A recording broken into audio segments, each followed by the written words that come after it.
AI tidak akan menggantikan artis. Tapi yang akan menggantikan artis adalah artis yang pandai menggunakan AI. Bagi saya, the creative act is still a human act. Dan ini satu perkara yang bagi saya penting, bukan hanya untuk masa depan industri kreatif khusus dalam bidang muzik.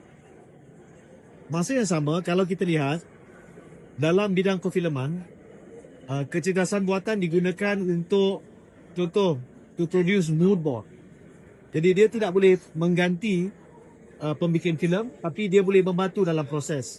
Mungkin bagi industri muzik, lebih banyak perbincangan perlu diadakan dengan MACP, dengan pelbagai RTM, TPM, supaya kita boleh tentukan batas-batas yang boleh diterima oleh para pengkarya, penulis lirik dan semua yang terlibat dalam industri muzik, supaya ia tidak mengancam masa depan pekerjaan mereka.